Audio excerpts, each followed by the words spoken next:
खूनी कुआं। सीमा गर्मियों की छुट्टियों में अपनी नानी के गांव आई थी। सीमा नानी के घर पहुंचने के बाद अपनी नानी के पैर छूती है और उनसे आशीर्वाद लेती है। तभी उसकी नानी उससे कहती है, इतनी बड़ी हो गई मेरी सीमा, चल जल्दी से हाथ मुंह धो ले, मैं तेरे लिए खाना लगा देती हूँ। भूख लगी होगी ना? हाँ नानी, भूख तो लग रही है मुझे, आपके हाथ के बने हुए पीले दाल और चावल खाने की। कितना टाइम हो गया है मुझे आपके हाथ का बना हुआ दाल चावल खाए हुए। तू तो नौकरी में व्यस्त थी, तो तुझे कहाँ से टाइम मिलेगा अपनी नानी के लिए।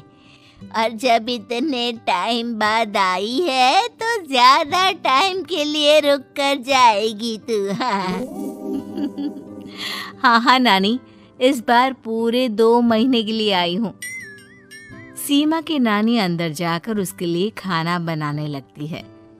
सीमा कमरे में अकेली होती है, तभी उसे किसी औरत के रोने की आवाज सुनाई देती है। वो कभी खिड़की से बाहर झांकती है तो कभी दरवाजे से बाहर झांकती है। उसे समझ में नहीं आ रहा होता है कि आखिर रो कौन रहा है। तभी नानी खाना लेकर आ जाती है। वो अपनी नानी से कहती है, नानी, कोई औरत रो रही है क्या? मैं जब से यहाँ आई हूँ तब से मुझे यहाँ किसी औरत की रोने की आवाज आ रही है। हे भगवान, कहीं ये वही तो नहीं? बोलो ना नानी। अरे कोई नहीं रो रहा, ये तेरे मन का वहम है। और तू ना अब खाना खा ले, ज्यादा यहाँ वहाँ की बातों में ध्यान मत दिया कर। जल्दी से खाना खा और फिर मेरे साथ आ जा मेरे कमरे में। दोनों बैठकर खूब सारी बातें करेंगे। ऐसे ही अगले दिन सीमा अपनी नानी के साथ गांव के बाजार जा रही होती है। उसी रास्ते में फिर से किसी औरत के रोने की आवाज आती है। वो अपनी नानी से कहती है,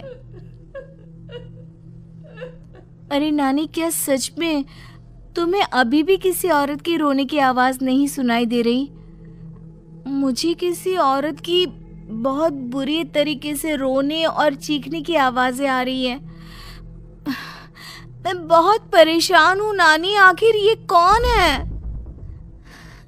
मुझे लगता है कि सीमा को शहर भेज देना चाहिए, यहाँ रहना उसके लिए ठीक नहीं। नानी बोलो ना, आप चुप क्यों हो जाते हो? सीमा, तू घर चल, मुझे तुझसे बहुत जरूरी बात करनी है। नानी सीमा को घर ले आती है और सीमा से कहती है, सीमा, कल सुबह तू शहर वापस चली जाएगी। अरे अचानक? आखिर क्या बात है नानी? आप मुझे ऐसे जाने को क्यों कह रही हो? मैं बस जो कह रही हूँ उस पर ध्यान दे। तू कल सुबह यहाँ से चली जाएगी, और ये बात मैं कोई मजाक में नहीं बोल रही। तू कल जाएगी तो मतलब जाएगी। अरे नानी, चली जाऊंगी मैं, ठीक है, पर आखिर बात क्या है ये तो बता दो। मम्मी से कोई बात हुई है या फिर मुझसे कोई गलती हुई है जो तुम मुझे अचानक से जाने के लिए बोल रही हो? देख सीमा, रात बहुत हो चुकी है और मुझे इस बारे में कोई बात नहीं करनी। चल, अब चल के मेरे साथ सो जा। सुबह की बस पकड़कर तुझे शहर भी तो जाना है। सीमा को अपनी नानी का ऐसा व्यवहार देखकर बहुत ही अजीब लगता है। उसे कुछ समझ में नहीं आ रहा होता है कि आखिर उसकी नानी उसे अचानक से गांव छोड़कर जाने के लिए क्यों कह रही है। ये सारी बातें सोचते सोचते सीमा की आंख लग जाती है और वो अपनी नानी के साथ सो जाती है। ऐसे ही आधी रात को सीमा को फिर से किसी औरत की रोने की आवाज सुनाई देती है। वो उस औरत की आवाज सुनकर बार बार करवटें बदल रही होती है और तभी उसे सपने में भी एक अजीब सी औरत की परछाई दिखाई देती है, जो इतना चीख चीख कर रो रही होती है कि सीमा डरकर उठ जाती है। वो पूरे पसीने पसीने हो रही होती है। वो अपने आसपास देखती है तो घर में बिल्कुल शांति का माहौल होता है। सीमा घबरा जाती है। वो अपनी नानी को जगाने की कोशिश करती है मगर उसकी नानी नहीं जगती। सीमा को फिर से उस औरत की रोने की आवाज सुनाई देती है। आखिरकार सीमा अपने आप को रोक नहीं पाती और वो घर का दरवाजा खोलकर बाहर निकलती है। आखिर ये माजरा क्या है? आज तो मैं पता करके रहूंगी। अब आवाज का पीछा करते हुए सीमा आधी रात को गांव के चौपाल के पास बने कुएं के पास पहुंच जाती है, जहां कुएं की चारों ओर बेड़ियां लगी होती हैं। उन बेड़ियों में लगे हुए ताले के साथ एक लाल रंग का कपड़ा और माता रानी का कलावा बंधा होता है। उस कुएं में से सीमा को किसी के रोने की आवाज आती है। सीमा परेशान हो जाती है। इस कुएं में कौन है? कौन है यहाँ? सुनो, कौन है? कौन रो रहा है? वो चिल्ला चिल्ला कर पूछती है और साथ ही लोगों को जगाने की कोशिश करती है, मगर किसी को भी उसकी आवाज सुनाई नहीं देती। अब सीमा खुद उस कुएं के पास की बेड़ियों और तालों को खोलने की कोशिश करती है और किसी तरह कुछ देर की मशक्कत के बाद सीमा उसको खोल भी देती है। और जैसे ही वो कुआं खोलकर उसके अंदर झांकती है, सीमा उस कुएं में गिर जाती है।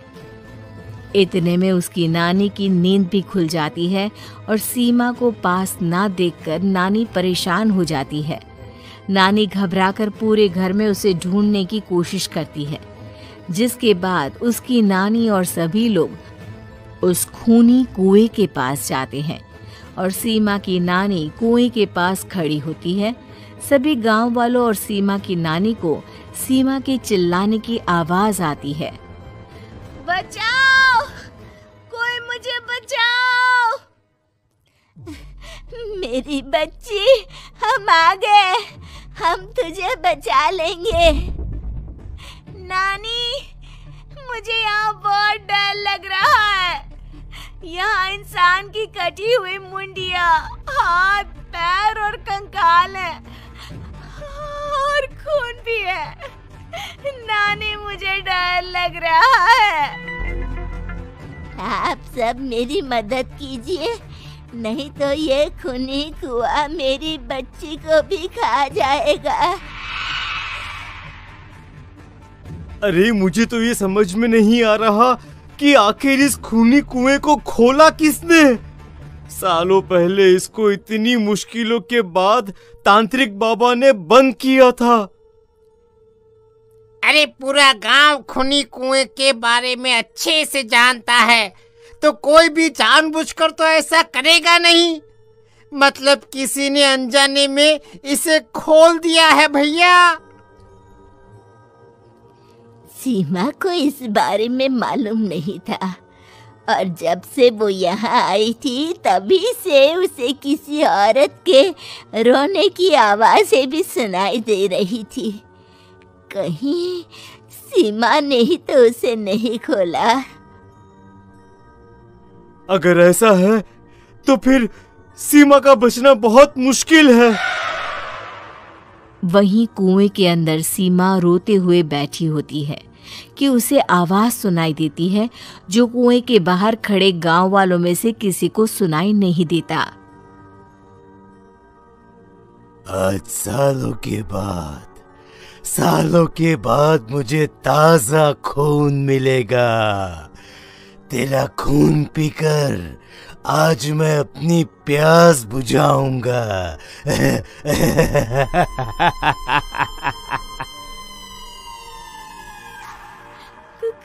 कौन है? कौन है?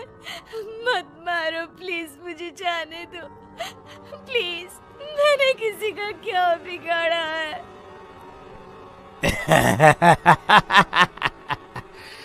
वो तुझे मरने के बाद पता चल ही जाएगा।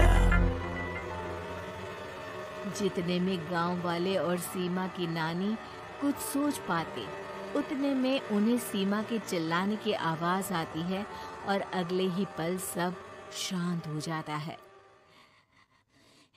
क्या हुआ? सीमा, मेरी बेटी। माफ करना बहन, लेकिन अब सीमा वापस नहीं आएगी। हमें एक बार फिर से कुएं को बंद करना होगा। गांव वाले तभी तांत्रिक को बुलाकर लाते हैं। एक बार फिर अपनी शक्ति से तांत्रिक बाबा उस कुएं को हमेशा हमेशा के लिए बंद कर देते हैं और वहां एक बोर्ड लगा दिया जाता है कि यहाँ आना मना है।